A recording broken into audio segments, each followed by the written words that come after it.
thank yous to our partners, Thanet for Palestine and Art for Palestine. We've just seen the end of the first week of bombing and the US-Israeli bombing of Iran. Civilian infrastructure has been hit. Schools, hospitals and a desalination plant come under attack. And let us not forget the toll on the Palestinians who've endured nearly 2.5 years of bombing and an entirely man-made famine, and have again seen the closure of Gaza's border crossings, which they rely on for fuel, food and humanitarian aid. So I'm going to move straight on to introduce our guests. We've got Dr. Kaveh Abbasian, who teaches at the University of Kent. Kaveh is an award-winning scholar and filmmaker specialising in Iranian national identity and revolutionary Shi'ism. And Dr. Shahd Hammouri, lecturer in international law and legal theory from the Levant region.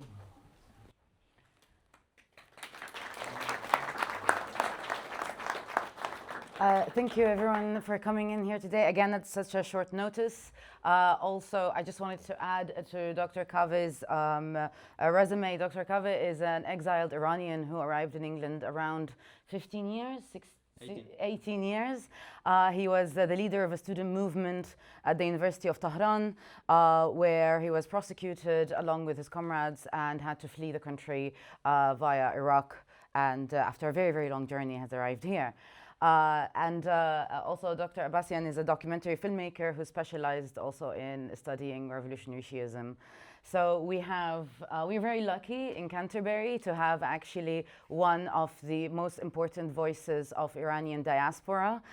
So little did you know that all the way in Canterbury. So Kaveh has been quite a public figure, specifically during the genocide, as one of also the leading Iranian voices against the genocide, and also in support of unity of the people in the region against the imperial powers. And a lot of you in the room know me.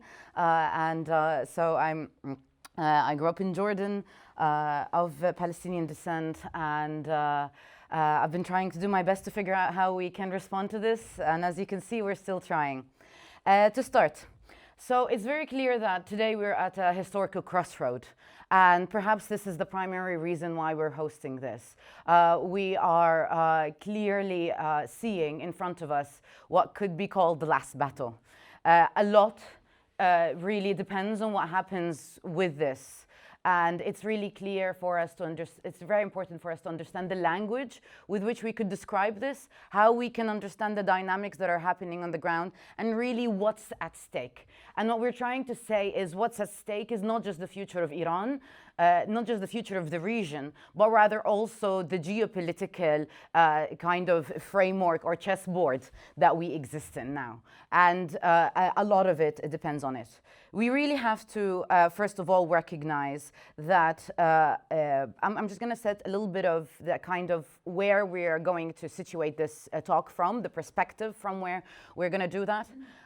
So first of all, we clearly articulate that this is a world that has been ravaged by colonization, and that is premised on expropriation and dispossession.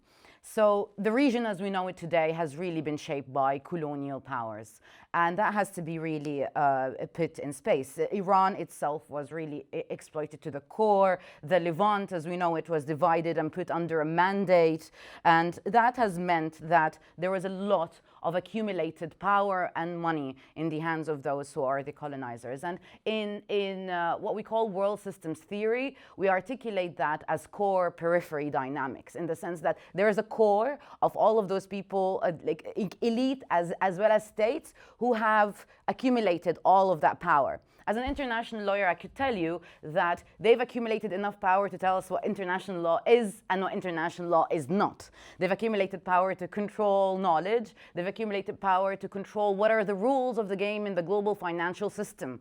The dollar at the center of the world, the international trade law, international economic law. Ever since the end of the Cold War in 1991, we've lived in a hegemonic world where there's only unipolar power, the United States of America. And the more I study international economic law, the more I study global economics, the more that I find that the rules of the game are rigged. And they are rigged in favor of some people accumulating a lot of money, and while the majority of the world is really at a deep inequality. That's the world system that we live in. And it's either you participate in it or you are cast out. And If you are cast out, you will go into war. So most of the weapons also are accumulated in that space. Secondly, and what we also need to articulate as one of the primary premises of the conversation, Israel is a settler colonial entity that is situated as a foreign entity in our region. You can tell me all you want about the history as imagined through the European lens, but if you tell me that this continent is secular, and if we tell me that you are all equal, then we should all kind of just get together and agree that this is a foreign body that has been used specifically to tear this region apart. It has acted as a vassal state for all of the US interests in the region. The war in Iraq, the war in Syria, the civil war in Lebanon, all of these things, you can trace them back. All of the corrupt regimes, a lot of it has to have hand in hand with how Israel has shaped the region as a foreign settler colonial body. So we also need to keep that in mind. Thirdly, the dynamics of the core are changing. And when I say core states, I'm not just saying the United States. I'm including with that also all the other big states. So here I'm thinking UN Security Council members. Here I'm also thinking of Russia and China. There is a difference that is happening in those dynamics, and we are seeing it in our lifetimes. And how is it that we'll understand that change? The US has stopped using its soft power. Before, it would come with its liberal power and tell us, oh, we want to build this really nice world premised on human rights. We go to the United Nations and we talk. But as an international lawyer, again, I can tell you that system was really used to hide all the blood and gore under it. And now the United States is telling us, you know what, I'm going to stop using that liberal lingo. It's not that it was a nicer lingo. It's not that the world was okay. The world was horrid. It was simply blood and gore. And it was it's still a very, very unequal world. Last but not least is all humans have the right to self-determination. And all humans have the right to live equally. And when people come and ask that they have the right to decide their own economic system or their own system of governance, that is not something obscene to think about. That is actually the most basic thing that we can aspire to as humanity. However, in the dynamics that we live in today, what people of the global south have found themselves under again and again and again, each time we go to the streets and we say freedom, freedom, freedom, we find that outside powers are there to control our right to self-determination before us. So there is an internal dynamic of self-determination and there's an external dynamic of self-determination. And when we want to talk about people's rights, we need to think about the two dimensions. And we need to understand that when we try to go to the streets and say free, free, when my generation tried in 2011 to go and say freedom to our people, what happened is colonial powers from the outside took that vacuum. Look at what happened to Syria. Look at what happened to Egypt. Counter-revolutionary powers by foreign, primarily economic interests that sought to reshape our economies, deprive us completely of our right to self-determination and distort it. So when we try to speak about Iran, we also need to keep in mind that very interesting, or more or less complex as well, dynamic, which also leads to a lot of the miscommunication and a lot of the confusion that we see being discussed today. So that's in very short terms. These are kind of the very broad terms I thought maybe to introduce before we kind of delve in. So today our primary thoughts and ideas are going to come from Kaveh, and perhaps we can kick you off with a question on what on earth is the Iranian Revolution? Right. Thank you very much. Very, very complex question. To start with, let me just say that I haven't slept for 9 days, however long it's been. And today as well, you know, we went to London to attend a demo, which was very good, by the way. It was like Al Jazeera reported and Middle East monitor as 50,000. It was, I would say, tens of thousands. I don't know exactly how many. But it was very good. And then we came back. You know, my mind is a bit mushy at the moment. So apologies for if I don't make much sense. I'm trying. And also, I was not the leader of the student movement. I was one of the organizers, let's say. And but I think that's important, as you know, as someone who is a political refugee in this country from Iran, part of the left-wing student movement in Iran. But at the same time, no matter how much critical I would have been before this attack of the current state, that is the ruling state of Iran, in today's talk, I'm not going to focus on that at all. I mean, a little bit maybe. in order to explain the revolution, because at the moment, this is the state that is defending the country. And this is also the only state in the entire world that stood by the Palestinians. State, right? A country as a whole. I'm not talking about groups, parties, movements across the globe. I'm talking about the state, the only state that stayed with the Palestinians. So my criticism of the Islamic Republic of Iran, why I'm here and all the rest of it, does not have much relevance here, I would say. So with that introduction, let me get to the Iranian Revolution. Iranian Revolution, most people know of it as the Islamic Revolution of 1979. I don't usually use the term Islamic. I use the 1979 Iranian Revolution because it had so many different factions. It had the nationalists, secular nationalists, it had the socialists, Marxist socialists, and it had also the Islamists. It also had in between, it had Islamic Marxists as well, theology of liberation and all the rest of it. It was a whole, if you like, a rainbow of different ideas. Obviously, one faction seized the power, and as a result of it, you know, like all other revolutions. In fact, this revolution, in terms of the oppression that came in the immediate aftermath of the revolution, compared to the thermidor of the Great French Revolution, or compared to what happened after 1917 Russian Revolution and the Chinese Revolution, this would have been, I would say, the 1979 Iranian Revolution was the least bloody seizure of the power after the moment of the revolution. So, nevertheless, it was bloody. The 1980s in Iran was very bloody. 1988 was particularly bloody, especially the killing of the political prisoners. But I'm not going to get into the numbers because, you know, but it was, I would say, the least bloody great revolution of, you know, recent human history, as well as being one of the, if not the most participated revolution in human history in terms of the percentage of the people who took part in that revolution. Also being the last groundbreaking revolution in human history. We have had many other revolutions, but in terms of how it plowed through the society, class differences, and also how it changed the geopolitics of the country, how it inspired other revolutions and other movements in the region and in the world, it is, in that regard, is the last great revolution in human history. But before talking about this revolution, we should not forget about the constitutional revolution, which started in what I would call the Enlightenment period of the Iranian society in the late 19th century, where ideas of parliament, democracy, nationalism, the idea of a nation, and a constitution came to be, and resulted in at least 2 decades of revolutionary movement, concluding with the Revolutionary War, which resulted in the establishment of a constitution. And the Sultan was forced, the Shah of Iran during the Qajar dynasty, was forced into signing the constitution and becoming a constitutional monarchy, as well as establishment of a parliament, a democratically elected parliament in that part of the world.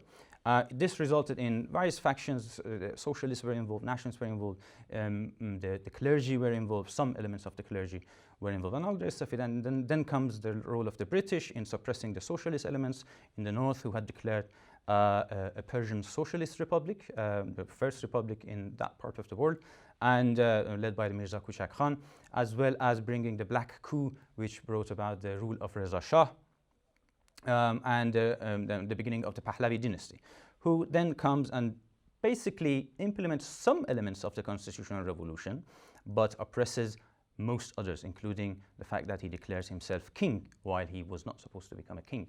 And he declares himself king and goes on a rampage of oppression of all the other factions of the revolution. This continues with the occupation of Iran during the Second World War. The 2 man-made enforced famine in Iran led into millions, enforced by the West, particularly Britain, during the First and Second World War in Iran, as well as, but the continuation of this becomes the nationalization movement in Iran, which nationalized the oil industry in Iran, which had been until then led by the Anglo-Iranian Oil Company, which is today's BP, British Petroleum, and Dr. Mohammad Mossadegh was the democratically elected Prime Minister of Iran, who brought about the nationalization of the oil industry. So this represents a continuation of the constitutional revolution, where Iranians, mass movements, wanted nothing to do with the colonial powers and the imperial powers, who were meddling with politics and were stealing the wealth of the country. They managed to push them away, but then came the 1954 coup, which brought about at the end of that movement, which took Dr. Mossadegh into captivity and brought about the king, who had already fled the country, back to the country. It was a coup led by CIA and MI6, and then things went back to normal. It represents one of the darkest periods in Iranian history. There's so many poems, so many stories, so many films and books, and like it represents at least 10 years of gloomy, melancholic intellectual milieu in its aftermath.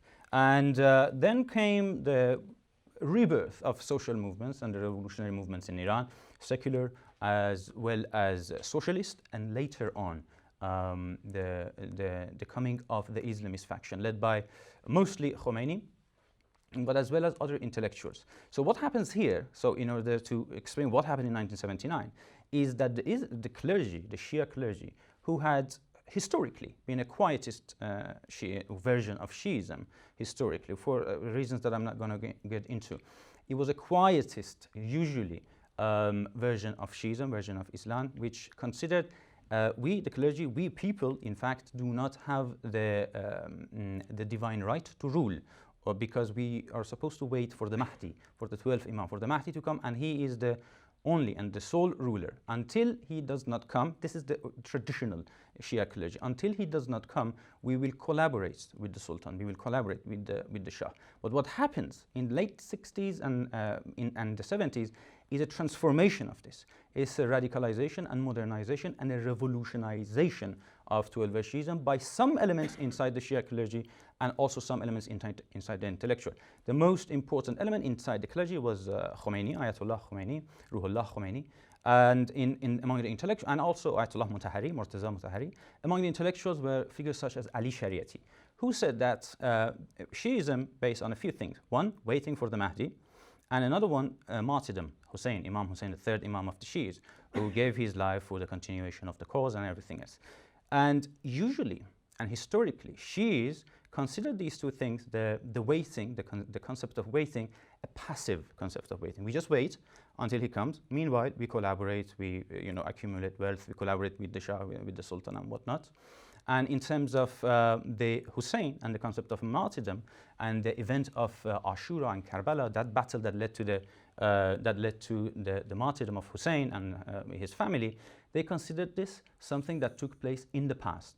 And once a month per year, for 10 days, they mourned, but they mourned that something that happened in the past. These modernized, revolutionary Shi'is came about and said, no, this is not something in the past. In fact, they came about with a new concept. They said, كل يوم عاشوراء كل أرض كربلاء. Every day is Ashura, so every day is the day Hussein died, and every place is Karbala. Every place is the place of the martyrdom of Hussein. So we globalize that one day that took place 1,300 years ago is every day, and the martyrdom is something that can be repeated. That martyrdom, when you give blood for the continuation of the cause, that is something that can be repeated constantly, is as a permanent revolution. And in terms of the concept of Mahdi and the waiting for the Mahdi, they said that this waiting should not be a passive waiting.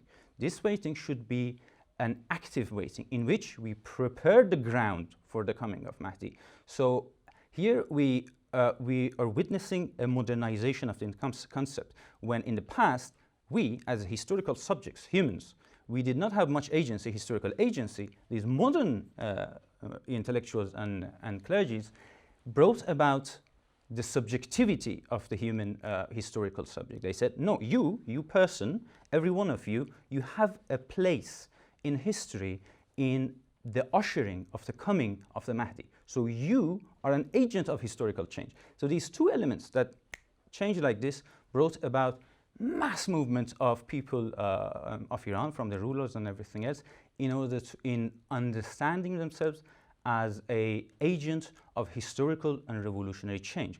So this is, I'm I'm focusing more on the Shia element of the revolution and not on socialists or nationalists or the secular elements, because at the moment we are witnessing kind of a reliving of some of those concepts as a result of the way Ayatollah Khamenei was killed, which is considered martyrdom, and the way he gave his blood for the continuation of a cause, and all the rest of it. As I said, I'm not going to get into my criticism of Khamenei. I'm not going to get into my criticism of the Islamic Republic of Iran, because I think they messed up in so many regards in the revolution, as a result of which we had some elements in the society alienated with the revolution. But this attack, as you can see, this attack is bringing about a reunification of the nation, rallying around the flag, a nation reborn. And I'm sure many of you, some of you have seen a lot of these Shia ritual videos and musics that are coming around, being circulated around a lot these days, with the revolutionary chants for the end of the empire, with the revolutionary chants for the end of colonialism, and with the revolutionary chants for two things incredibly important in 12-verse Shi'ism and the story of Hussein, Imam Hussein, and that is the defense of the oppressed and the opposition to the oppressor, which, believe me, is in the Iranian constitution. It's in the constitution that the state of Iran defends the oppressed wherever in the world, regardless of their religion, and stands up to the oppressor. That is why Iran defends Palestinians who are not Shia, they are Sunni. And also Iran defends Lebanese who are Shia, for example, or even Christian, for example, or Druze, for example. Lebanon is actually a multi-religious society. So, okay, let me leave at that. So 1979, the accumulation of all of these varying factors and varying political movements as a result of so many things that I don't want to get into, resulted into the revolution. The Islamists gained the upper hand, seized the power, and defended the country against an invading army in Iraq, Saddam Hussein's Iraq, who had been propped up and weaponized by the empire, by the collective West, as well as the countries around the Persian Gulf, which are many of them are countries that were created in the beginning of 1971 by the British Empire as they left that region. So these countries, many of them, who feared the Iranian Revolution, because the most important thing, one of the most important things about the Iranian Revolution was that it was an anti-monarchic revolution. Most of these countries around the Persian Gulf are monarchic states, monarchic countries. They were scared. Saddam Hussein wanted a piece of Iran, the oil-rich piece of Iran. America, England, all the rest of it, France, Germany, especially Germany with the chemical weapons that provided to Saddam Hussein, which killed 150,000 Iranians. They waged an 8-year-long war against Iran. The state of Iran and the Iranian revolution defended Iran and defended the oppressed in that region. They repelled the invading army. And while no one, the whole world did not sell Iran even a single barbed wire. And that is why all of these missiles that you see these days that are going towards the oppressors, these are missiles that are made in Iran by Iranian engineers. Under 47 years of sanction, Iran has been sanctioned for 47 years. Nothing comes to Iran that could be helping in the defense of Iran, for example. I mean, medical and all the rest of it. I don't want to get into it. So it is what you're witnessing now is the price you have to pay when you're not a client state, when you're not a vassal state. Iranian state, no matter how much I am critical in to some elements of it, it's an independent state. It's an anti-imperialist, anti-colonial state that is standing up not only for itself, but for all the oppressed, at least in that region, as well as all the way to Cuba and Venezuela, who have very good relationships with Iran as well. Right, I think I leave it at that. Just a second before I give you Layla. Thank you so much for that, Kaveh. So for us, what does that mean? It means that, first of all, that there's a long, very sophisticated tradition of Shia thought of fighting against the oppressor and standing next to the oppressed. And after 2 years of genocide, where the Iranian people were deeply proud of their position, and where they were the only ones, actually, that was the only active state that has sought to defend the people under the genocide, you can see that ethos rise, and you can see that symbolism being born again. And again, if we understand how we understand our relationships with religions, with systems of belief, we create that meaning. And the meaning that was engulfed into how we understand contemporary Shi'ism has allowed it to metamorphose into an understanding that is inherently revolutionary in the current system that we live in. So, and adding to that, what had happened is the fact that when the US and Israel had decided to take the very unwise decision to kill Khamenei, what they had done is to kill a pope-like figure for hundreds of millions of people around the world. Whether or not we agree with that person, we have to pay respect to the fact that he is an important religious figure for a lot of people. And also, if we are to look at who he is within that institution, that is a very sophisticated institution built on giving value to scientific knowledge, as well as comprehension and dealing with concepts of justice, as well as a lot of study into that. So, so just to kind of keep in mind that that is where the people are coming for. And also that's where people who stand in solidarity with the Iranian people also pay respect to these symbols in ways that allow for the alignment of their values, and in the sense of values that stand against the deep injustice of the world that we live in. So kind of mixing all of those together and understanding the fact of the deep disrespect that has been done, as well as a way to set fire into the souls and minds of hundreds of millions of people who actually are very, very proud and have a very clear sense of meaning in this world, which is something that is very lacking in other places. With that, I leave Layla for you the floor for a question. Okay.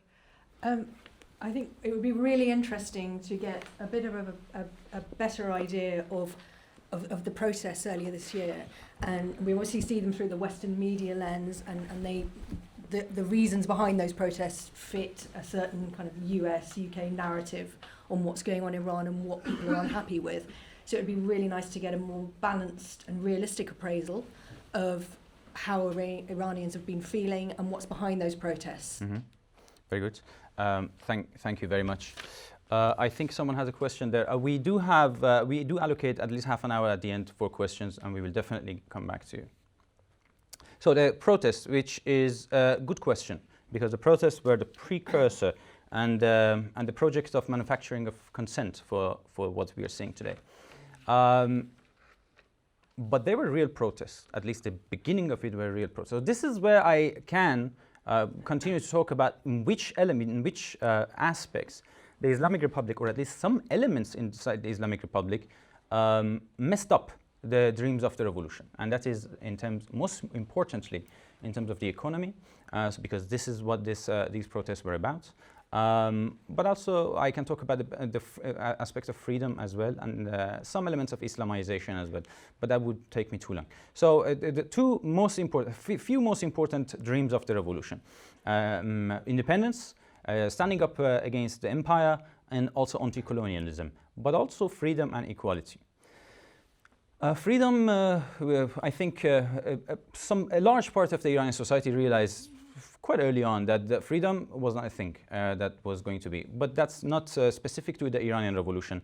Most revolution, because they are just starting to architect and construct a new state, inevitably and naturally go towards oppressive systems, especially if these revolutionary states are taking place in the peripheries of the empire, when the empire wants to assert its dominance and would do whatever that it can in order to subvert and subjugate that society, that revolutionary society. The state that takes power has a lot on its hands, and as a result of which these states often resort into at least violence and oppressive systems. So freedom gone. Economy. so one of the things that the Iranian revolution brought was, as I said, it plowed through the Iranian class system, ended aristocracy, ended monarchy, ended the hands of the empire and the hands of the colonizers and foreign interests inside the country, and brought about huge economic change in terms of something that we could consider socialist politics, socialist economy. It wasn't necessarily the socialist as you might want to consider what, like, Cubans did or the Soviet Union did, but it was in many elements, it was an economy in order to create equality. It is continued during the war. After the war, in 1988 and in the immediate aftermath of it, Iran, as a result of the difficulties of the war, had to, or perhaps didn't have to, but did capitulate to the IMF, let's say, International Monetary Fund and the World Bank, and they enforced new liberalization and privatization of all the assets that had been nationalized as a result of the revolution. So many of the national, which is something that was taking place all around the world, by the way, I mean, including here during the Thatcher era in America, the Reagan era, to some elements in even China, right? So in Iran, it went through that. It thought perhaps it's a good model, but we know which elements inside the state went for that anyway. So new liberalization, privatization, which started immediately creating inequality, as a result of which in the early 1990s, throughout the 90s, we had riots, hunger riots in some parts of Iran. So this was the first thing that, first time that this was happening. And these were the people who were the backbone of the Islamic Republic. These were the natural, historic audience, at least, and the participants of the Islamic Republic, of the project of the Islamic Republic. But they were being forced, as a result of privatization and new liberalization, to go into losing the qualities of their lives. So this process continued. Another important thing that we need to consider here is a continuation and now further strengthening of the sanctions 14 years ago, when Iran was banned from being able to sell its oil. So as a result of this JCPOA, when it was torn apart, Iran went under extensive sanction where it could not even sell its oil, as a result of which an oligarchic class was created inside Iran. And this oligarchic class has a bit of a mafia-like tendency, because it is the only people, these are the only people who can actually sell the Iranian oil. To who? To China mostly, or some other countries as well. But China specifically, which 80% of Iranian oil goes to China, is sold to China for a cheaper price. But in order to be able to sell this, you need to create a network of interest, network of people, and shadow, or what is called a ghost navy, a ghost ships that take Iranian oil around the world. And these people have huge say in what goes on in Iranian politics. These oligarchs, who are not many actually, like they are under 50 people. I mean, some say there's only about 20, 30 people, but they have huge say, and they can play with money, play with the currency. For example, if they are allowed to take the oil out and sell it to China, instead of bartering, like Russia and China, for example, exchanging oil, Russian oil that goes to China, with something else, with goods coming back to China, these people are not interested in that. They don't, although they are sons of the ruling elite, for example, although they are part of the system, but they have no interest in the revolution. They are the greatest traitors to the 1979 revolution, even though they are part of the ruling elite. They are the greatest traitors because they have no interest in the revolution. If the revolution fails, they continue to profit. They don't care. They don't care about it at all. So these people take the money, take it, instead of even turning it into yuan, which is the Chinese currency, they want to play with dollar. And they want to invest it in Dubai and Emirates, for example. They take the money to the money launderers of Dubai and the UAE in order to be able to do whatever they want with it, like, and they keep it outside. They keep the currency outside, and then they force the state in to play with the value of the Iranian currency, to for example increase the value of the dollar before they bring it back to the country. So they play with the currency of Iran, but it's not just them. Americans admitted several times during the past 2 months that the current economic crisis in Iran is a result of our design. We did it. We specifically did it to hurt Iranians. Nancy, what's her name? Nancy Pelosi specifically said that we understood that there are people, working class people in the rural areas who are the backbones of the Islamic Republic, who had not been hurt enough as a result of the sanctions. We wanted to hurt them more. We wanted to hurt them so that they go further away from the state and so that we can create tension inside Iran. So this crash, this economic crash, which was as a result of the empire's design, as well as inability of the Iranian state and corruption of the Iranian oligarchy, cost dearly to the people of Iran. The currency crashed, inflation rose, everything got expensive. So this essentially started these riots that you're talking about as hunger riots. People came into the streets as a result of wanting their life not to be completely destroyed and shattered, which immediately became, unfortunately, fertile ground for the work of CIA and Mossad and all the rest of it, and also these Iranian monarchists, in order to this guy who they propped up in order to create tension further in Iran. And there were elements and cells inside Iran who were armed, and they were told by Trump, by Pahlavi, the son of the deposed king of Iran, and by Mossad specifically, to go take up arms and take the stations and take the squares, take the police stations, take army barracks. Many of these people went for those areas. And what would happen, do you think, here, if people start storming the British army barracks here, wherever they are, I don't know, Folkestone, Dover.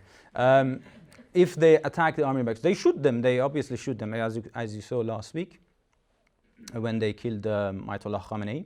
In Pakistan, people stormed the US embassy. Immediately, the US Marines opened fire and killed 9 of them. 9 or 7? 9, I think. Killed 9 of them. It's unfortunately, is something that states do. If they see that their existence is under threat, their police stations and their army barracks are under threat, they shoot at people. So this state did that as well. So yeah, it became, unfortunately, a purge.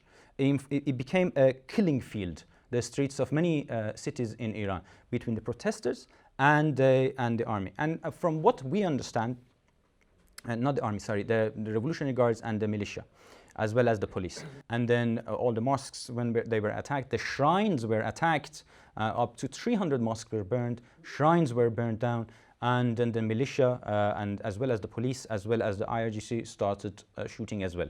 So as a result of which, thousands of people were killed, at least, I mean, numbers are all over the place. 300 to 500 were security forces, and a couple of thousands were people, 2,500 were something, the protesters. But this is the number that the state gives. It says 3,117 people were killed, and these are the numbers, and these are the national identity numbers, and the name, family name, and everything else. But what happened is that Mossad, CIA, and Iranian monarchists and the Diaspora, so-called Diaspora television channels, started saying that no, actually they started with 12,000. There were actually 12,000, and then they were like, no, let's say 30,000. No, actually 40,000, 60,000, and then on until they took it up to 85,000 people were killed. An absolute lie, in order to create tension and in order to create manufacturing of consent. Because every time that someone gets killed, these kids, the school children that were killed, 165 in Minab as a result of American attacks, these thousands of people that are getting killed as a result of these 9 days of attack.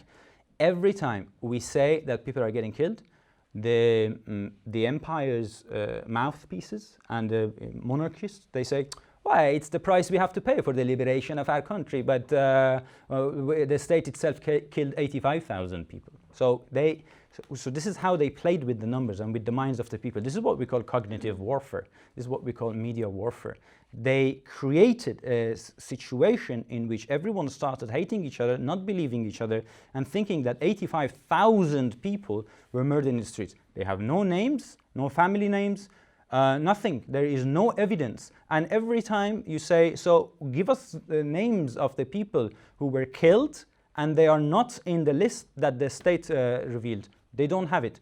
At most, some of them, they try to find some names and everything. They found, according to them, 20% up and down. So which means that even if we believe them, we believe their stats, 20% take up, it will become to 3,800 or 600 or something, 3,600. So this is the situation we live in. They say 85,000 people were killed, as a result of which America and Israel can go and kill as many as they want in order to liberate Iran from the so-called apparently occupying force of the Islamic Republic. While Islamic Republic is one of the most natural and native states that has ever been in place in Iran, at least in contemporary history. Which way? Just a quick comment. So what Kaveh just described in terms of the economy of what has been done to Iran is a very classic tactic. We call that economic squeeze. So, for example, when the US wasn't happy with Allende, who was the Chilean president in the 1970s, that's exactly what they did, which is to impose an economic squeeze on the country so that the people inside the country will start to go out and riot against Allende, who was a democratically elected president. When that didn't work and the working class still stood next to Allende, they came in with the weapons. And you could see the same pattern repeat itself all across Latin America, with Venezuela, with Guatemala. So we can understand how, again, as I say, when the core states are able to control the system, they're able to control the money, the dollar being at the center of the world, and also the IMF and the World Bank being the ones who give the debts. And if anything in the world, if I would say as a lawyer, there are war criminals in this world and crimes against humanity being committed, it is by the World Bank and the IMF, who impose on states that take debts impositions in order to make life much worse for the working class. Because the rules of the game that they put are Thatcher's rules of the game, and we all can see what Thatcher's rules of the game do. They deprive us of the NHS, they deprive us of, privatize everything, make those who are rich richer, and they call that free market economics, and that's the best thing possible. And of course, that's a very wrong presumption. There is nothing in reality to say that that's the best thing for humanity. Other than that will make your pockets more full. So we just keeping that in mind, that this is again a very that's all right. Keeping that in mind, that this is a part of a much bigger thing. Secondly, and we really need to be careful. Don't worry. It's all right, don't worry. Secondly, and most importantly, okay, another thing that is really sickening about the narrative of how this is being discussed in England. Under international law, there is no right to intervene in another country. There is an enshrined customary rule of non-intervention. And if anything we have in the history of mankind is if anyone tells you that I want to intervene in the name of human rights, that's like a red flag. You know, that's when a woman that you date, like, sorry, a man you date and he comes and says that, you know, that's a red flag. You know, if he says something like it's exactly that. So if someone wants to tell you, and out of all of the people in the world, after all of the states in the world, I think the last state in the world that can say about intervention, human rights, and economic equality is the United Kingdom or the United States of America. And whoever thinks that you can intervene on that premises, on the premises that we are higher in equality, that we know how to protect women, yeah, well done. You just sent weapons to mass murder people for 2 years, and you are in charge of an economic system that kills women all across the world. If really I could trace back how British investors behave around the world, the amount of death and destruction that they bring, really no premises there. So also the grounds of the conversation is a very colonial narrative whereby the BBC and UK politicians know what is best for quote-unquote Iranian women, while Iranian women themselves don't know what is best for them. And we are the best ones to intervene. So also the fact that it is anyone's business, also the self-determination of the Iranian people, that is something that we really need to kill. And that is something that is never valid. Just to add that to your narrative.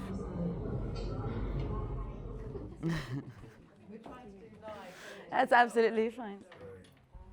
Brilliant. You slightly touched on this, but to go back to the Iranian diaspora and those who seem to be pro, you know, the US coming in, Israel going in, there's sort of Zionist diaspora around. How much of an issue are they? How large are they? Or is that just where it suits the media to focus. Thank you.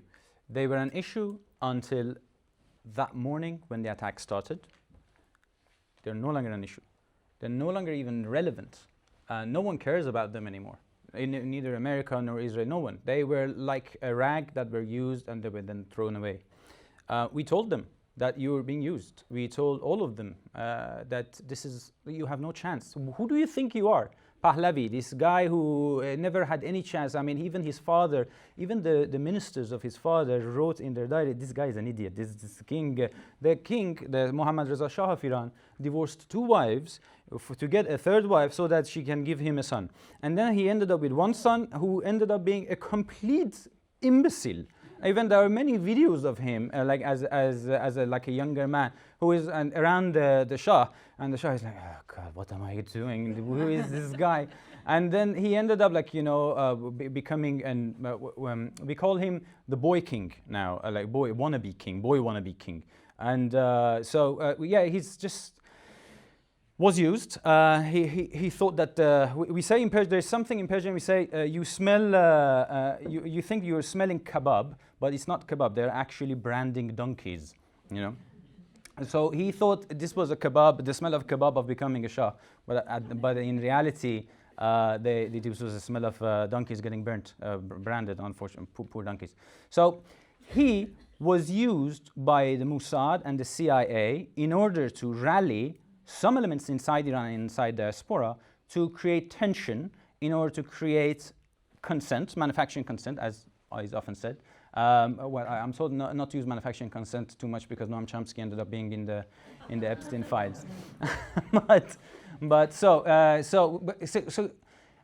that was a matter, and we told them that you are going to be thrown away the moment anything happens. You have no chance. You go to Iran, Islamic Republic has more than 1 million. It has 1 million armed forces, as well as at least 400,000 militia. Who do you think you are? I mean, in what universe do you think you have? There's any channel that you can get into. I talked to people who defended an attack before the attack. I no longer talk to them. Before the attack, they were like, oh yeah. They attacked, they dismantled the regime, and then the king comes and becomes the leader of the transitional period, and then we do a referendum, and the monarchy obviously gets voted in, and then the most surreal, weird, fantastic, strange la la land of analysis I've ever heard. I was like, I don't know what to do with you guys, but you are being tools. I'll talk to you until an attack happens. After that, you will be no longer relevant. And that is exactly what happened. As you saw, Trump says that I'm not interested in this guy. He says, I'm not even thinking about this guy. When they ask him, what do you think about this guy? He's like, I don't think about this guy. It doesn't really matter anymore. And then Trump says that I want to be personally involved in the selection of the next supreme leader of Iran, as if he has the Islamic jurisprudence, part of the clergy, he knows part of the council of the experts. So even Trump doesn't want him. He says, I want something from Iran who is more pro-America. Himself gets angrier and angrier every day. Today he released a video being, no, only people of Iran can say who, as if Iranian people want him. He thinks Iranian people want him.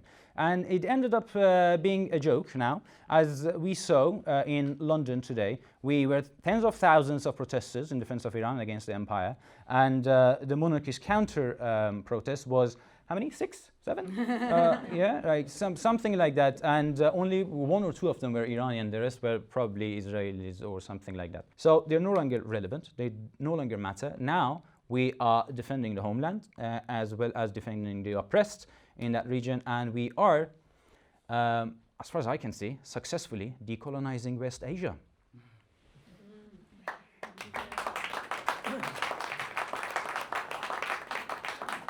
Just to quickly add on that, another thing that was really absent from the narrative of the people, the Iranian diaspora that was very openly Zionist, is that they seem to have forgot to read the politics of the region.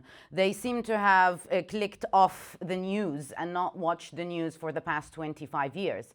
US intervention never equals democracy, it equals a failed state. And that is what they need to understand and what they seem not to have understood. We want self-determination. We first have to get rid of those people who want to economically squeeze us, who want to bring foreign elements, but also Iraq, Syria. You know, look around you and see what happened to Iraqis when they got their own a bit of democracy through the West. So that is something. And also to add to that, we have to reiterate, and I know you talk about this a lot, the role of Iran International, which is a funded media outlet that a lot of Iranians in diaspora and inside of Iran listen to, and BBC Persia, in also manufacturing this, in also building up this narrative where to fight for your self-determination, to be more European, then you need to do this and accept that the West is going to come and bring back to you civilization, forgetting the fact that Iran has one of the oldest civilizations in the world and can very much perfectly do its own business without anyone coming in and telling it. Again, we see a colonial narrative, and sadly a colonial narrative that was normalized by BBC Persia, that's funded by me and you, and by Iran International, that is funded by the Mossad, and sadly enough a lot of people listening to it. Add to that is another very clear element of colonialism in the play here, which is self-hate, in the sense that rather than celebrating Iranian culture, a lot of what the diaspora is really celebrating is an image of becoming more European. And so a lot of the symbols that you find hidden in that discourse are self-hating. And as an Arab, I can tell you we do that very well as well, in the sense that a lot of people will be like, oh, I would like, you know, our culture is 1, 2, 3, 4. And you're like, where did you get that from? Like, how did you understand our culture as that? When our culture, that's only if you had read about it from another person's eye, rather than sought to comprehend your own culture. So self-hate also played a very important element. Thank you. So since the US and Israel launched these attacks, there's been some shifting and redefining of the justification for the attacks, and some unconventional and pretty misleading use of the term preemptive. I just wondered, in your opinion, what you think, why this happened and now. Yeah, go on, go for it. So in legal terms, what the US and Israel had done is an act of aggression.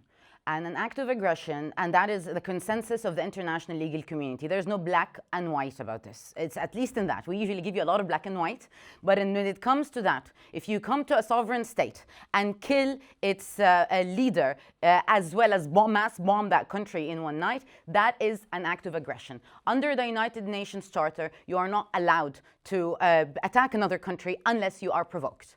What the US said, that we are doing this as a preemptive strike.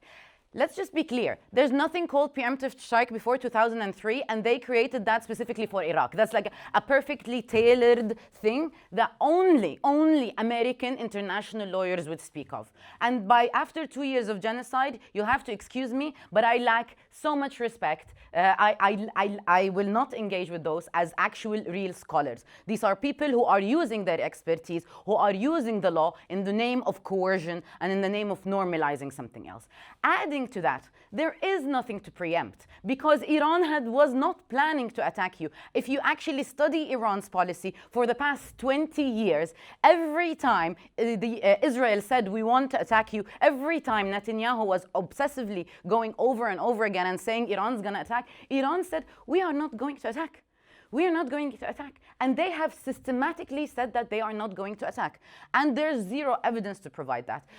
And again, just adding to that, there's no concept of preemptive self-defense. So what scholars now are saying, oh, yes, it is an act of aggression. However, the UK can still get involved because Iran is responding disproportionately. So, of course, Iran now has the right of self-defense. It has the right to fight back. So, but when Israel has the right of self-defense, it is infinite.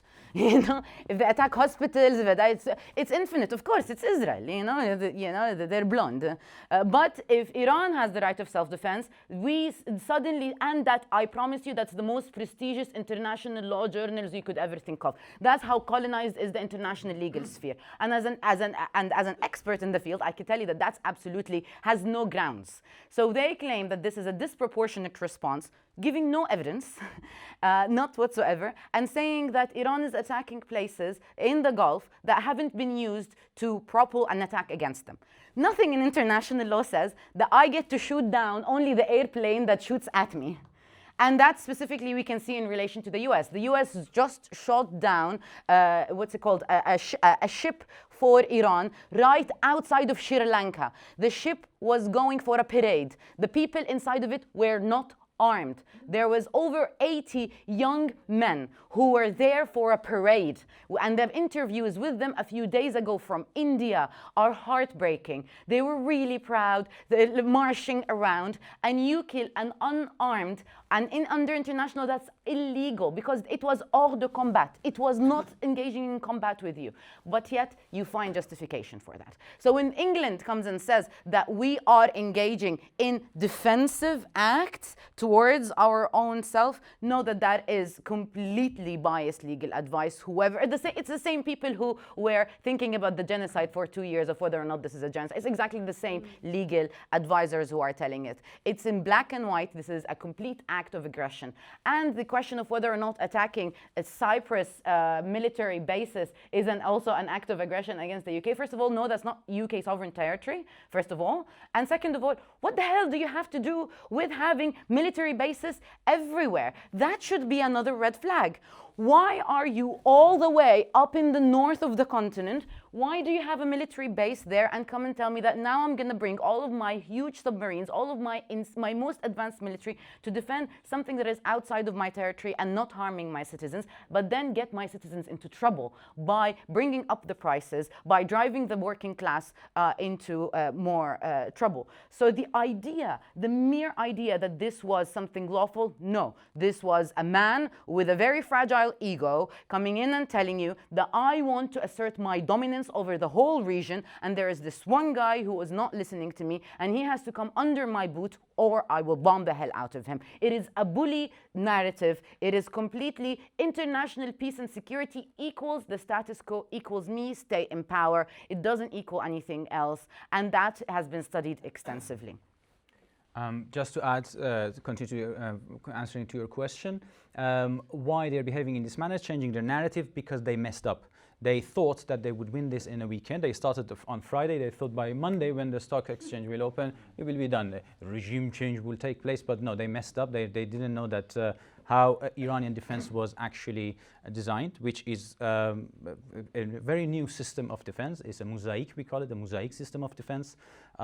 It's a long story, I'm not going to go into it, but that system of defense immediately started retaliating and responding, and against all American assets and against all Israeli assets in the region from the radars. The Americans and Israelis are completely blind in the region. All of their, America in total has 8 THAAD system, the interceptor anti-missile THAAD systems. 4 of them were in that region, they're gone. At least, I think there are 2 more left in that region. The other 2 are near Taiwan. So they're attacking all of their assets, wherever they are, in any of the Persian Gulf countries they are, or in Iraq, or in Jordan, or in Israel, or wherever they are. They're attacking them, and they are defending the country. And that's why they messed up. That's why they keep changing their narrative. They're like, 4 days, 4 weeks, no, until maybe September. Like, you know, they keep changing the narrative and what actually they want to achieve from it. So both in terms of their goals and in terms of their narrative, they messed up and they don't know what to do with it. And I think, and definitely they have been asking for negotiations, and Iran's response has repeatedly been no. And there is no chance at the moment that Iranians will go back to negotiations, because they were attacked twice in the middle of the negotiations. Negotiations were used as a trick in order to attack Iran, and they are now even the most moderate elements inside the Islamic Republic do not dare to even mention negotiations, to even agree to going back to negotiations. First, because the country was attacked twice during negotiation, but no, actually, let's say first, because the supreme leader of Iran was murdered, and unjustly murdered, and he was murdered in a manner that for many Iranians, for many Shi'is, not only in Iran but around the world, resembles the killing of Imam Hussein along with his family. He was killed along with his family, and he refused to go to any bunker. He sat at home, he was bombed at home, and even though everyone was saying that, oh, he's going to go to Russia, he's going to escape, he's going to go to bunker, he sat at home, he was killed, and his killing, as the Shias, many Shias believe, was the martyrdom and it brought about the significance of the defense that Iran is doing, and it's working very well, the defense as far as I can tell, and that is why the empire is in tatters and does not know how to justify the continuation of this war. Let me just add to that, with that, it becomes really clear what they want. It becomes clear that the strategy is one strategy. It's the same strategy that they had for Iraq. It's the same strategy that they had for Syria. They want a failed state. And we can see that clearly with the Kurds being brought into that. And also, they're calling on all of the different sects in Iran. Iran has a lot of people. And also, by the ones who don't know, actually, Iran has a huge Jewish minority who are large. It's the largest of a region out of Israel. And they are actually standing. And they had a statement come out directly 2 days into the attack. And they said, we stand completely with our state. And that is meticulously documented. But adding to that, Iran has so many different ethnicities and identity. And what they're trying to do, the same that they did with the rest of the region, and I'm very sad, and I'm very horrendously sad that people fell for this, which is to propel that in order to create not one Iran, but multiple Irans. And that is the ultimate strategy of this war. That's what Israel hopes to do. That's what Netanyahu has always spoke about doing. That's what Trump hopes to do. And that's what Keir Starmer was hoping to do without actually saying that he is hoping. That is the ideal outcome for them of this war. And in reality, that's the only one outcome, which is why in the past few days, one of the most important chants that we saw in Iran was... Which one? In relation to unifying... it's a bit difficult to explain. You meant Shah Abbas, that one? No. The one that more or less said, the one that was more or less saying that the country will stay united in the sense that no fragmented state. And that's what the Iranians are really, really clear about, in the sense that, no, you will not, because if you make multiple Irans, it will be very easy to control. It will be very easy to exploit the people. It will be very easy to get the workers away from the land and to exploit their land as much as you want and to make it into another perfect ground for havoc, as we saw with the rest of the region. They did also not understood Iranian national identity and how it behaves. Unlike, for example, Turkey or Syrian Ba'athist regime or the Saddam Hussein's Ba'athist regime, where it was just ethnocentric, Arab-centric or Turkic-centric, for example. Not necessarily now, but for a long time. Iranian national identity is based on multinationality and multi-ethnicity. And never the ethnicities where, I'm not denying certain elements of oppression and everything else which exists because of there's a central state and everything else. But for example, the supreme leader of Iran, Ayatollah Khamenei, was a Turk, for example. One of the commanders, his advisor who was killed alongside him was an Arab, for example. The head of the parliament is a Kurdish, for example. And so Iranian national identity behaves differently, it functions differently. So that's one thing. You mentioned the Kurds, six parties, mostly Kurdish parties, but they're also being pressured by Trump in order to get active. But they know that if they do anything, they get massacred. At most, they would have 7,000 to 8,000 armed forces armed with Kalashnikov. What can they do against these missiles and tanks and planes and drones and 1,400,000 armed forces that the Islamic Iran has? I feel sorry for them to some elements, because Trump, United States, does not dare land forces, armed forces inside Iran. It's extremely difficult terrain to occupy and to operate inside. So he's pushing the Kurds who are in the Iraqi Kurdistan to attack Iran. And Iran, the moment that even the idea of it came up, Iran destroyed all of their bases in Iraqi Kurdistan. They don't even have anywhere to sleep now. They have to go to So now Trump is further pushing and insisting that they should attack, otherwise whatever. So there's a bit of a pressure that's being put on the Iraqi Kurdish administration, as well as Iranian Kurdish guerrillas or whatever they are, armed forces who are in the Iraqi Kurdish territories. But so far nothing has happened. They have not even a bullet has been shot. Okay, so we can allow time for questions. I'm just going to sort of amalgamate. I think we've covered most of what we wanted to cover. So just a couple of things. I think just what role, if any, did nuclear weapons play in this and Iran's nuclear ambitions, and what's at stake in this war? Mm-hmm. You can talk about the legal aspect of it. I would say that the nuclear bomb, the role it played is that if it was there wouldn't be an attack. If Iran had the nuclear bomb, and the only person stood against building a nuclear bomb was Ayatollah Khamenei, and they killed him.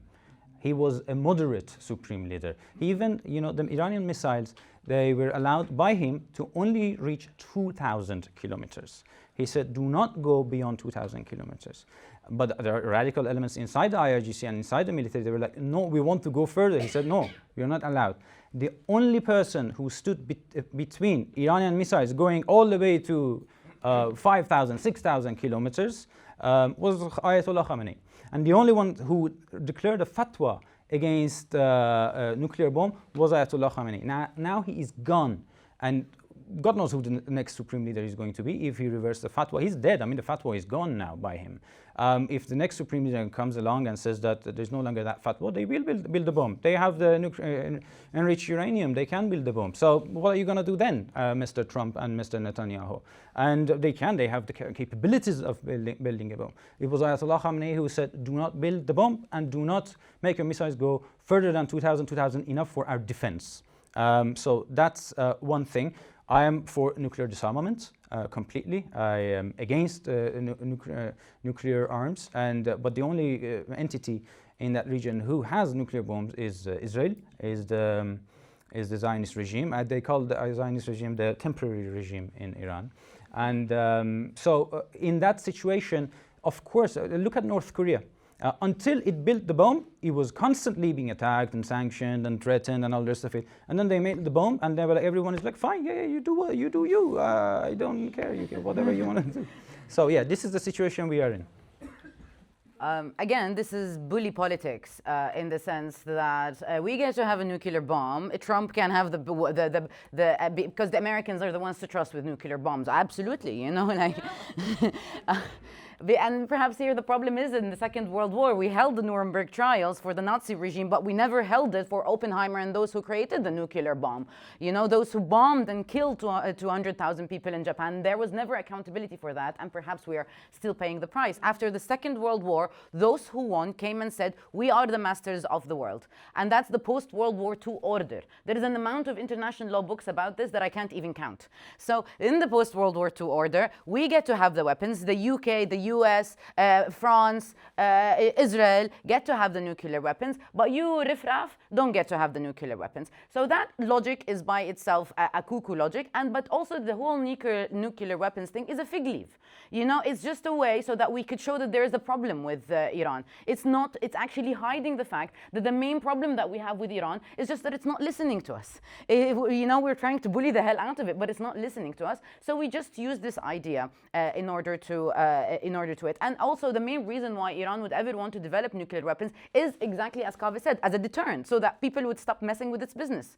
And also, if you are a country of 80 million people with a foreign entity, a settler entity that has caused so much damage in the region and has nuclear weapons, it is actually a reaction rather than something. So meanwhile, in international law, we have the agreement on non-proliferation of nuclear weapons. However, the International Court of Justice was actually asked a question a couple of years, almost 20 years ago, was it? Or whether or not nuclear weapons are illegal. And you know what it answered? After a very long discussion of how nuclear weapons could be really horrendous, well, they're really horrible, but you can use them in self-defense.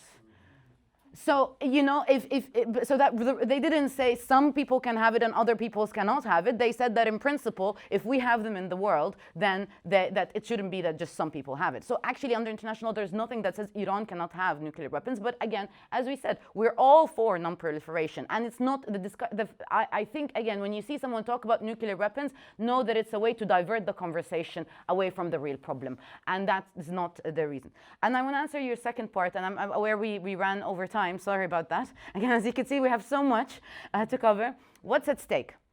And I think that's the most important question to kind of finish up on before we open Q&A. What's at stake is, if the US and Israel now are actually, they have lost in terms of their tactic and strategy, because Iran is full of mountains, And from those mountains, you're able to get those missiles to be up and running all towards the Gulf. The Gulf has no mountains. The Gulf is like absolutely flat. And Iran has been working on this system for the longest time ever. And even though they keep on telling us that they have destroyed Iran's capacity to hit missiles and whatnot, and again, that's not a justified legal, under international law, there's nothing that says, oh, my military strategy is to completely obliterate that other country's capacity to defend itself. Nothing in international law says that. You can defend yourself all the way up until that entity is not a threat to you, but not to completely render them helpless and completely incapable of defending themselves. That's just a colonial logic. So the idea is that, first of all, Iran has shocked the world in the sense that it has maintained military capacity against all odds in the past week. And it has caused immense damage, most importantly, to the global economy. And the global economy is the US's baby. So when you hit that, they're rocking a boat, and that boat could really hit back, and it will hit back really hard, and it will hit back on the working class, who we know Trump doesn't care about, nor does Keir Starmer care about. So what's at stake is that this is an existential war. If the US and Israel, and what they're doing now is trying to inflict the maximum civilian damage, like if you want to look at the odds of who's been killed in the past week, it's predominantly the Lebanese and the Iranians, not the Israelis. The Israelis have lost, I don't know how many, 25 people. They don't say. And because also Israel is really small, and all of the US defenses have gone there. They've actually left their Gulf allies. So, and we see a very big rupture happen in the US's relationships with its Gulf allies, and perhaps that was a strategic goal of Iran, in order to demonstrate to the Gulf states that you have put your bet in the wrong basket. And it seems that the Gulf states are actually rethinking. And actually, this might lead to the fact that the Gulf state might hit more towards China than the US after they've seen that the US hasn't actually protected their interests. That the US actually, when it wanted to use its aerial power to defend, it only defended Israel, but it didn't defend the UAE and Saudi Arabia and all of these countries. One, so that could be a very important strategic goal that Iran is already almost fulfilling.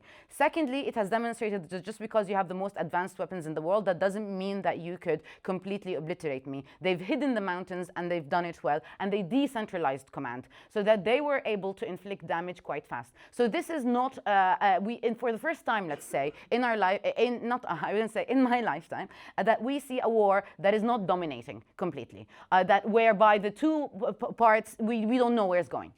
But let's look at it into the future. Okay, if Iran falls, if Iran becomes a failed state, that means that the whole region will fall into war. That means that we will have millions upon millions of immigrants that the far right does not want anywhere coming near Europe. And we will also have war that will ravage in the area for the next 10 to 15 years. We will lose the West Bank. We will lose the south of Lebanon. And we will definitely start to lose parts of Jordan. That is the only way that this will go, because that's what Israel wants. That's the clear part. Why do they want a failed state? So that they can expand as an imperial power. And they have made that clear over and over and over again. If the BBC is not reporting it, that's their problem. But if you just go into what the Israeli media is reporting all the time, as well as what they are saying, that's exactly what they're saying. And also just history. Any settler colony wants to expand. So... And they've already taken these parts. They actually, and let's look at the human toll of what happened last week. They've actually asked a huge part of 20% of the space of Lebanon to displace. 20% of the country, and then they asked the southern part of Beirut, where 1 million people live, to evacuate in 8 hours before they bombarded the hell out of it. And you know who wasn't able to go out? Those who are the poorest, those who lack the money. If you've been to Beirut, you know that it is a very, very expensive country that has been destructed by a war where Israel was at its core, and there is a very big class dynamic. These people are sleeping in the street, million people now, and that is an unimaginable human suffering that is being caused this week. So again, that will only become worse. That is the worst case scenario. The other case scenario, which is that if Iran will win, if it manages to uphold its front. And here it is not whether or not you stand with the Islamic Republic or not. It is the question of whether or not Iran as a state is capable of holding itself. And if Iran as a state holds itself, then we are able to create another, let's say, kind of effect, or another damage into US-led hegemony worldwide. It would mean that Israel is no longer capable of seeing itself as the ultimate hegemon of the area, that it will no longer think that each war I win, I go into, I win, and nor is the same with the US. And the reality is history is on that odds, not on the other odds. And that is for a very, very simple reason. No power has ever managed to stay in power for the longest time ever. Everything changes. Every single empire goes to its peak and then falls. That's what history tells us. It's really a basic history book. And with all of their AI, with all of their advanced weaponry, with all of their cognitive warfare, they cannot change that historical fact. And also they cannot change people's minds and intuition when they see the complete injustice that is being done into the region. So if we look at that, then we are looking at, I don't know how that will manage itself, but we are at least looking at a new, we call it West Asia, not the Middle East, because it's only Middle East if you're standing in Europe. A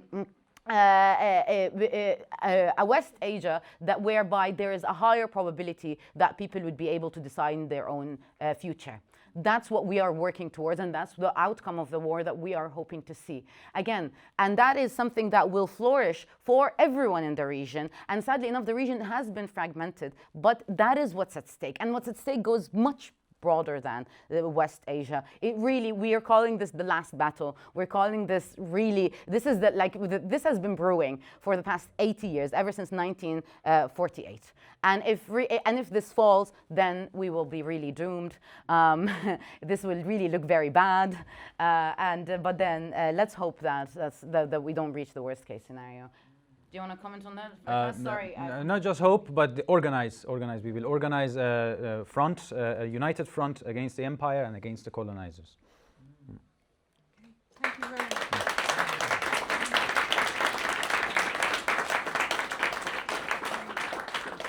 Just before we move on to questions, I forgot to mention that Shahd's got a book coming out this summer, which will be published by Cambridge University Press, and it's Corporate War Profiteering and International Law. So keep a lookout for that.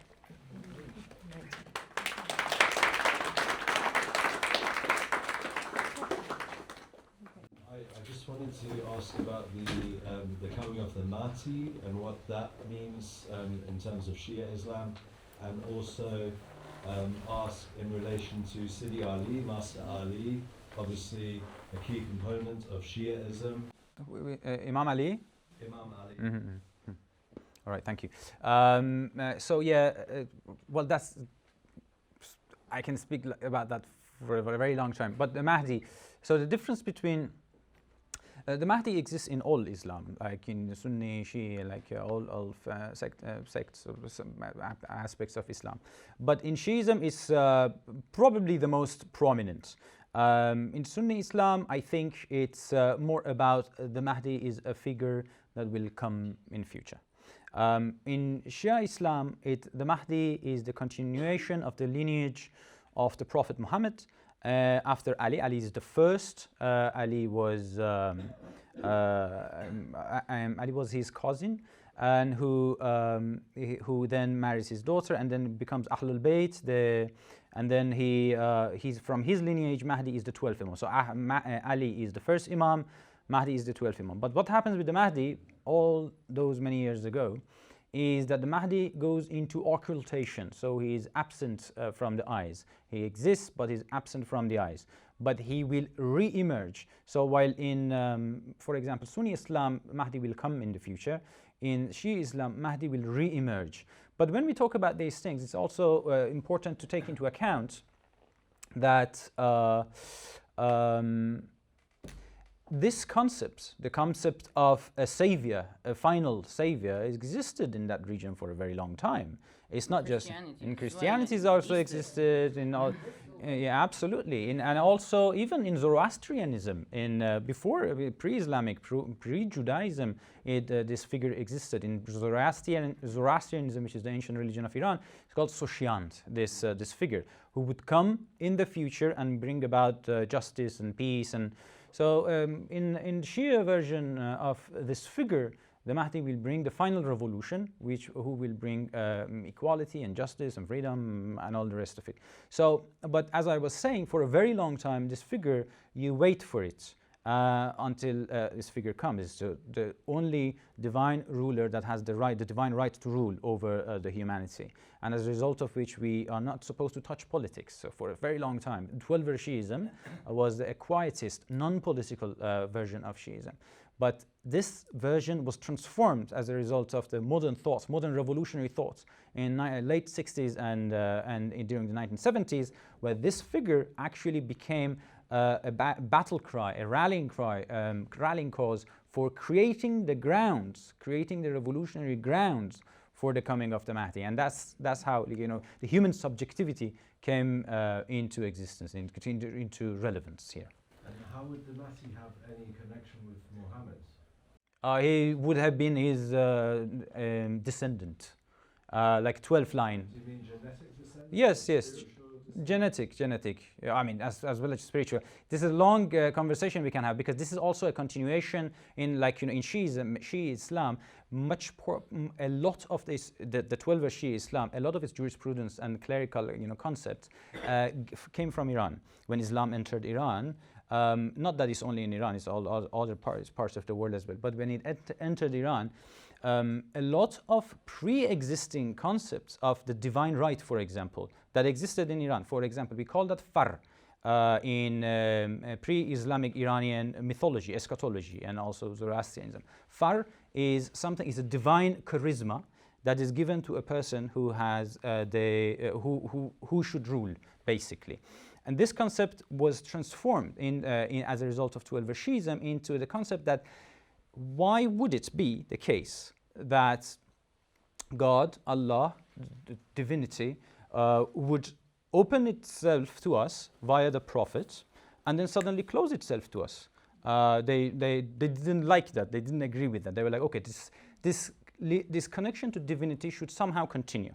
This existed it exists in Sufism, for example, and in the concept of murid and murshid in Sufism, for example, which is also a continuation of pre-existing thoughts, schools of thoughts, which were transformed as a result of the coming of Islam. So the Mahdi in this regard is the continuation of the connection between humanity and divinity. So it comes from Ali, Hassan, Hussein, and it goes all the way, Sajjad, Sadiq, and all the way Reza and Mahdi, who is the 12th Imam, who exists among us, but is hidden from the eyes. What Khomeini did, and his line of thought, was that, okay, he's hidden from the eyes. Does it mean that we are disconnected from divinity? No, they would say, because Khomeini was also considered himself a Sufi. He was interested in some lines of Sufism. So they said that no, we should actually find if Mahdi, for example, was a wali, was a protector, was a guide, was a guardian, we should actually decide on some level of guardianship, and this level of guardianship should be somehow related or relevant to the concept of the Mahdi. So that is why 12-er Shias who believe in this concept, Velayat Faqih, this guardianship of the supreme jurist, they call Khamenei or Khomeini Na'ib Imam Zaman, the appointee of the Mahdi, the appointee of the 12th Imam. Basically they believe that there is some sort of spiritual connection between this person and the line of divinity. So their idea is that we should never be disconnected from divinity. There should somehow this connection continue to exist. Let me also just Finally, was there a rift between the Shias and Muhammad when? No, she is Sunni, all the after Muhammad. Let's not just focus on one aspect of the talk. Because I mean, we don't want to talk theology here. Yeah. Well, we can chat later, huh? Slightly different tack. I wonder what you made of the comments reported today from the Iranian president apologising to the Gulf states for the attacks so far and promising that no more salams and no attacks launched. Secondly, just very briefly, if I wanted to read one book about the Iranian Revolution, what would you recommend? Iran Between the Two Revolutions by Yervan Abrahamian. That is a very good book. As for that ridiculous statement from the president, everyone made fun of him. He's not in command of the defense. He is just one president. He's a moderate. He is responsible for the situation we are in by doing the shock doctrine that they did to the economy by removing the state-sanctioned currency, the state-sanctioned current value for the dollar. So he's responsible for the situation, that economic shock doctrine that they inflicted upon Iranian working class 2 months ago, and he's not in charge of the defense. As you can see, the attacks on the American assets in the Persian Gulf countries continued after that statement, and immediately after that, in fact, the spokesperson of the Islamic Republic Revolutionary Guards, IRGC, came out and threatened any country in the region who hosts and allows for attack against Iran to take place from their soil, from their land. So he is, in regard to the defense, that guy, President Pezeshkian, is irrelevant. But what he did was disgraceful and shameful, saying that, because it created an illusion that there is a crack inside the Iranian defense. But immediately by the actions of by the defenders of the homeland, it was actually very clear that the defense is very much in place, and anyone who hosts American bases and anyone who from whose soil attacks against Iran are taking place should be knowing that the Iranian defenders of the homeland will target any American asset in their land.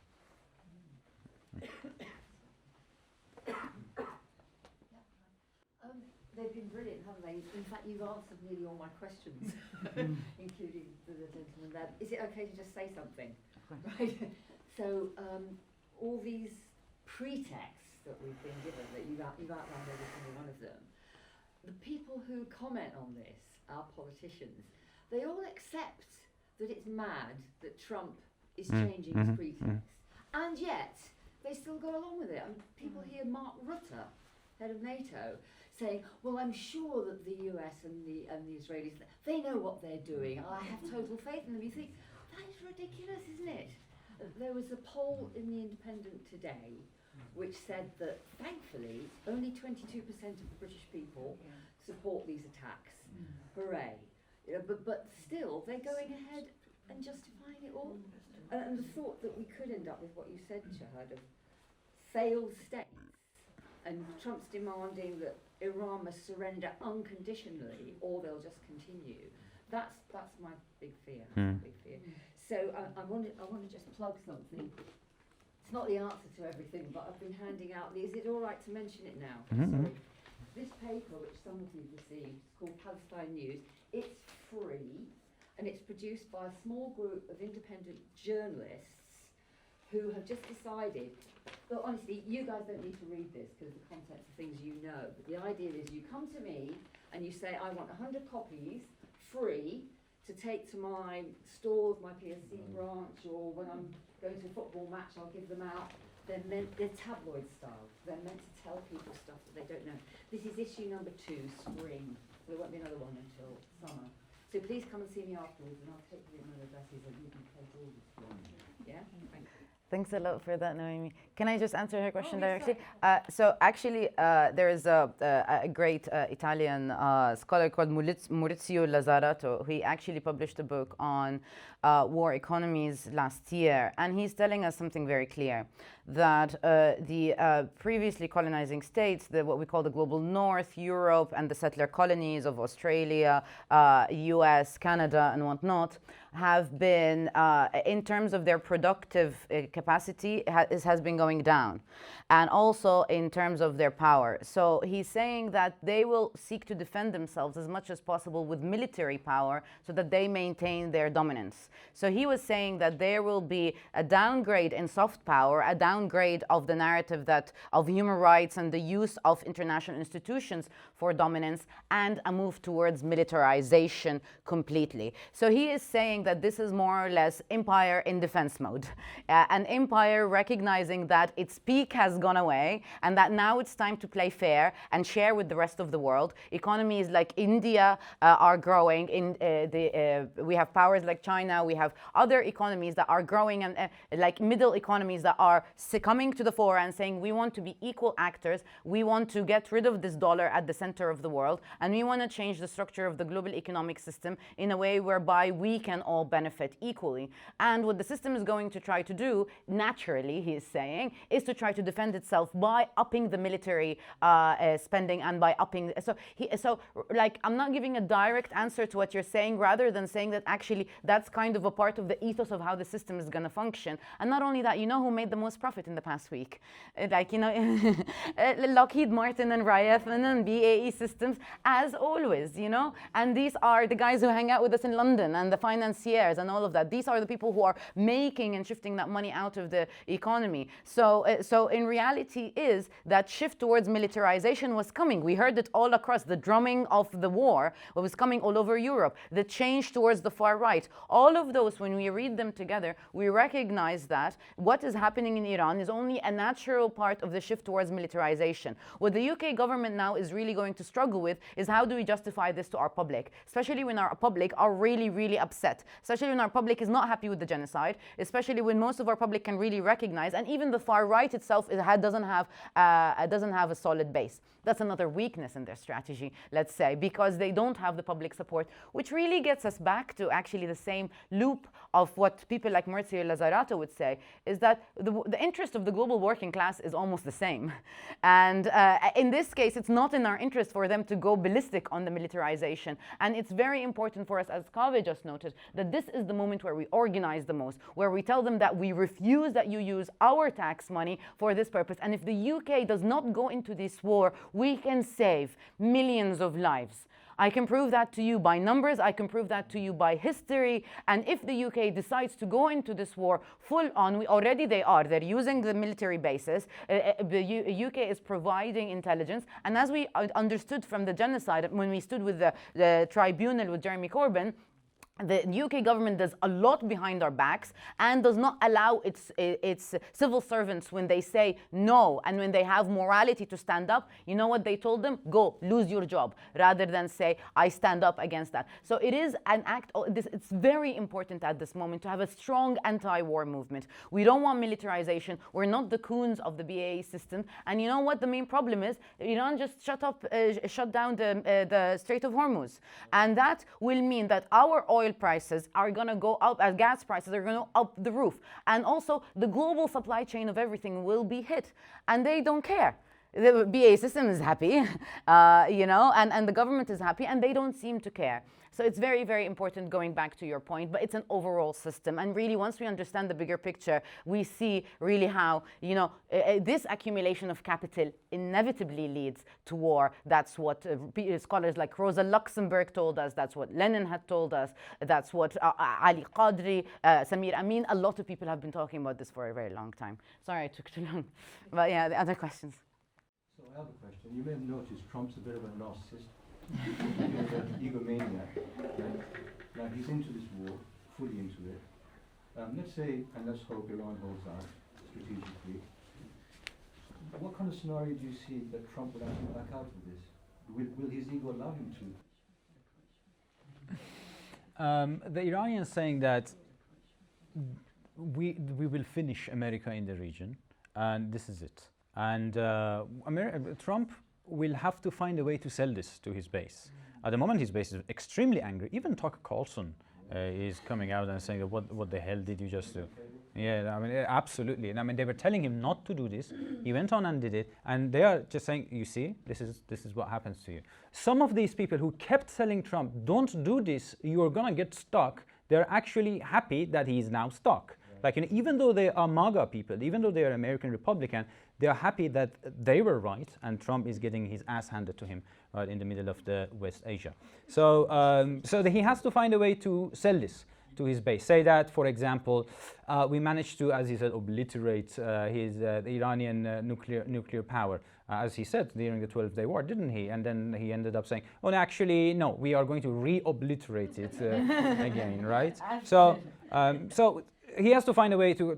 Actually, I'm not worried about how Trump is going to sell it to his base. He's going to have to find a way to sell it to his base because he, at the moment, is completely stuck. He can bomb as much as he wants. I'm not sure how that bombing a nation such as Iran is going to result in capitulation or surrender. One of the most important sentences in 12 Shi'ism is Hayhat min nazillah, which means that it means that never to humiliation, never to surrender. It is a word that came out of the mouth of Imam Hussein, the third Imam of the Shi'is, who gave his life, even though his army, according to the Shi'i history, had only 72 people, his family, against the army of Yazid, which was like, I don't know, tens of thousands or whatever else. And they were like, okay, capitulate. He was like, no, hayhat min nazallah. I'm not a person who would capitulate to that kind of a person, which is the kind of words Khamenei used. He said that I'm not a person to even talk to that kind of a person, talking about Trump. Just to add to that, by the way, another possible scenario is impeachment, which is, again, as the role of the UK public, the role of the US public, which is, as you can see, if this would lead to a further rift in US politics, especially with the economic stress that this will lead to, hopefully this will also lead to further stress internally in the US to weaken his power. And that will also lead to political change in the US, because people are upset all over the world, and the Americans are the most upset of us all. So that could also be very useful. And just to add, by the way, to your note, this is an ideological struggle, not just on the Iranian side, but also on the other side where we have the Christian Zionists. The Iranian side is really hoping for not the destruction of the world, but rather, even in terms of ideology, their ideology is about this fair ruler coming in. Meanwhile, Christian Zionists would like to bring doomsday to us, as we could see from Trump praying around them. So we could see a lot of the different ideology. It feels a little bit like a film when you want to see how much symbols are being put into it. And at the end of the day, that's it. It's symbols. It's meaning to shape people's minds. And as Kaveh says, no matter what form it takes, if you shape within it a meaning of justice, then it's capable of speaking to people's hearts and being powerful. And that's why now there's such a strong power in Iran, because people can see that they are fighting a fight against injustice, and there is no other way to it, to frame it. He may be looking for a way out because he's begging for them to surrender, isn't he? Mm-hmm. Right now. Mm-hmm. And it's coming around. Why would they surrender when they are obliterating American bases? Why would you offer them to surrender when you can defeat them, right? Mm-hmm. Mm-hmm. Should we just do these two last questions, and then I think probably is that soon? So just here and then I'll come. And I think there's also one. Oh, it's on there. Okay. Okay. So What would you say to a group of young people in Tehran or any big city in Iran at the moment who come up to you and say, what do you advise us to do in order for us to gain a little bit of the freedom that we would like to have? What would you say to those Young people of Iran have already achieved a lot as a result of their own movements. They also have died a lot. Yeah. So you're talking about cultural freedoms, right? Like, for example, hijab and stuff like that, right? Going out without. They do. So this is the situation. As a result of... I have a friend's sister whose family is petrified every time she goes out because she refuses to wear a head covering. But she goes out without the head covering, right? But her family is scared. Well, I don't care if their family is scared. So Like, is she, but she's okay, very so respectful. What would you advise? I come from that kind of family myself. So do you remember the Woman Life Freedom Movement? Yeah, it was 3-4 years ago, right? As a result of that, as well as so many other similar movements, I told you, freedom was kaput as a result of one of the dreams of the revolution, which went kaput, unfortunately. One of them huge mistakes of the Islamic Republic was the compulsory hijab, bringing about enforcing the hijab on people who didn't necessarily want the hijab. So that resulted in a lot of alienation among some elements of the people. So this was stupid what they did to the nation, and they created alienation among their own bases. Why would you do that? So But that wasn't the end of it. Immediately after they declared that law, after the revolution, there were social movements and public unrest against that, public uprising against that. And that uprising and movement, social movement, counter-movement, continued even after oppression and everything else. And then we had the woman life freedom movement, right? As a result of that, people do go out without the hijab. I am from one side, I'm Kurdish, from the other side, I'm Mazandarani.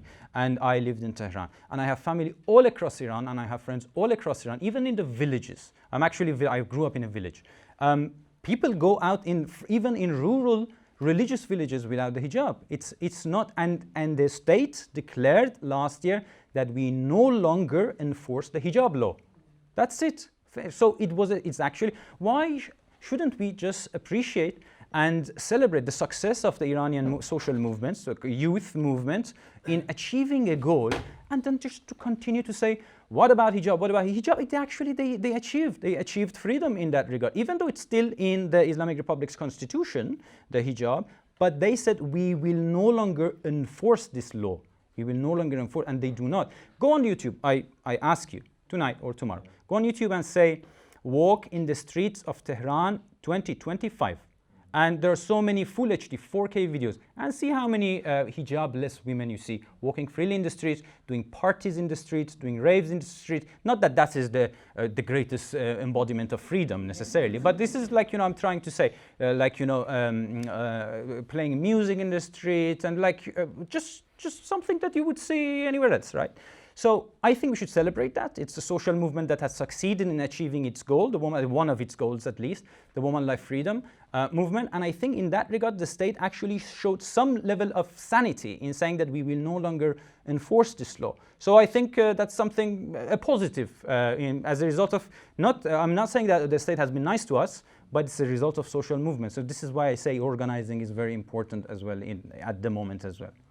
So those youth movement and all the rest of it, there are now many of them. I have many friends inside and relatives who don't cover themselves, but they are completely behind the defense of homeland at the moment, because this is a different matter. This is not a matter like talking about hijab at the moment when the country is under bombardment. It's a bit, out of, I don't know. It's out of context and it's not really relevant at the moment when people have actually already achieved that freedom. Okay. Sorry, I want to go in Can order. I just ask one question? Can I come to you? Sorry, but I need to go in order, sorry. Yeah, yes. Just before everyone leaves, I think Leila has already told it. This event is being organized by Canterbury for Palestine in association with Thanet for Palestine and Art for Free Palestine. But we will also be collecting donations at the end for events like this. Thank you all for coming. I just want to basically say that I can't help but appreciate this dark irony that when this 1979 revolution was, I think it was Ali Sharidi or Ayatollah Khomeini who said that America, in that heyday when the communist cloud hanged all over the Islamic country, America as a great Satan. Mm-hmm.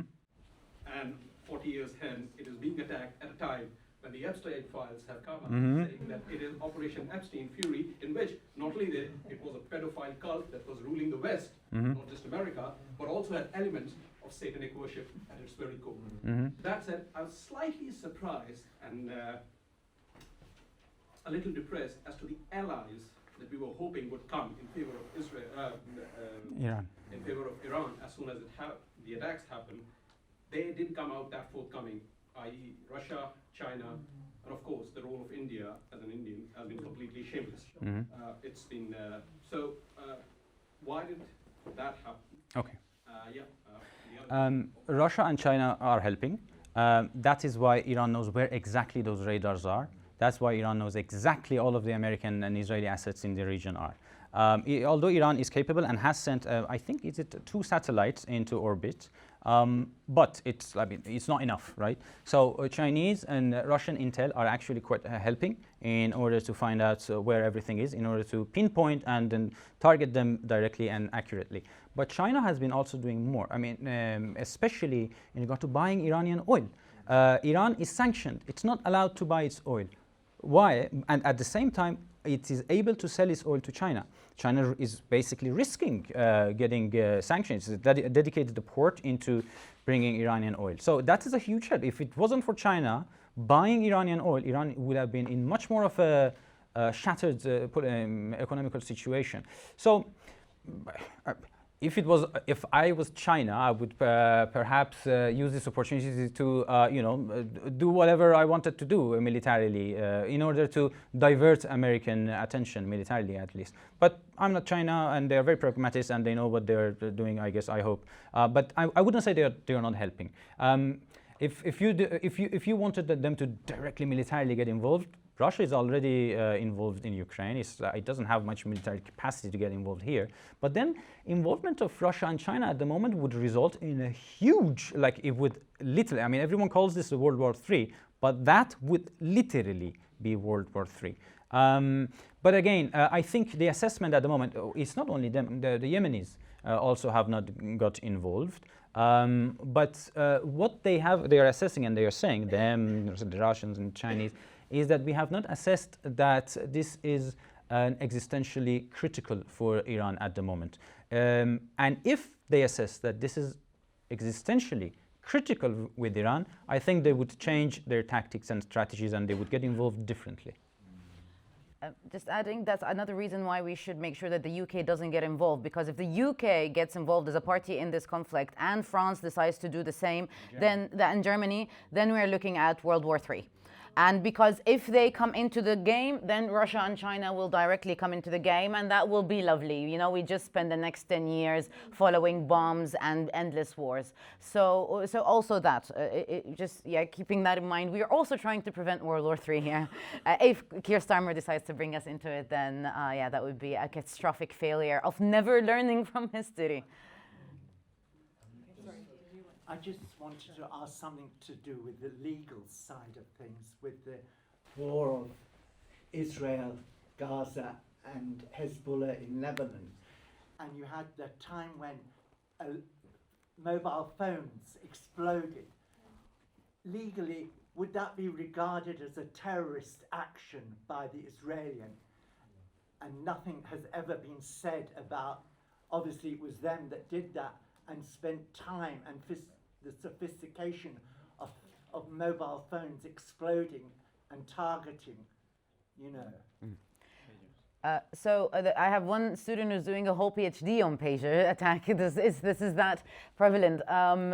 So first of all, the Israeli aggression against south of Lebanon never ended. So you can call it a ceasefire, but you know, for those who've been following the news, Israel has been bombing Lebanon ever since the ceasefire, every day. You know, the people of the south of Lebanon have been absolutely terrorized over one form or the other. So, and also Israel's presence in both the West Bank and in Julan Heights, in Syria and in Gaza, all of that is illegal by the International Court of Justice, by the United Nations. So Israel is an aggressor state par excellence. It is committing what we understand in international law as crimes against international peace and security every day.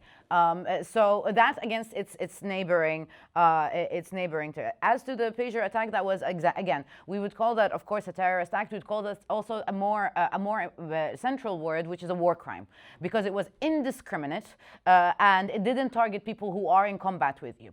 And here we also see the weaknesses of how we understand and shape international law, both in public discourse, because this was completely hidden under the rug. And we always, like, if you open the BBC, there's a never-ending presumption of good faith in Israel.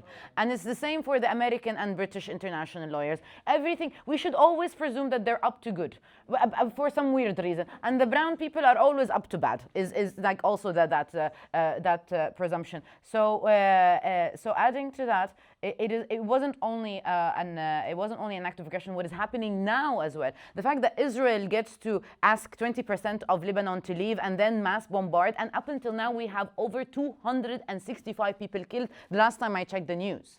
So what Israel is trying to do again is to use what we call the Dahiya doctrine, which is to cause as much civilian damage as possible so that it can use that and leverage that in the negotiations with the other party, to tell them, you know what, if you do not stop stop, we will mass murder you more. We will mass murder you more. And sadly, it is insane that the Lebanese people are the first people to pay the price for that. If you've been to Lebanon, you will see that specifically the people of the south of Lebanon, the Shia of the south of Lebanon, are some of the proudest people on earth. They are really insanely proud.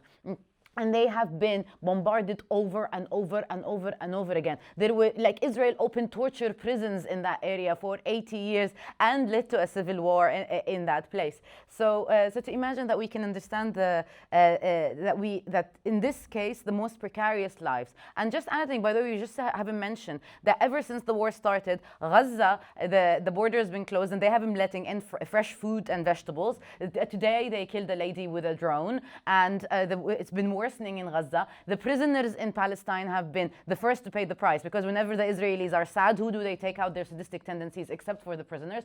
And in the West Bank, we have seen a lot of settlers in response and in revenge to Iranian attack on Beit Shemesh. They went in and attacked in the West Bank. And that's settlers, that's normal, supposedly normal people who are who have weapons, burning, like I get alert over an attack in the West Bank every hour.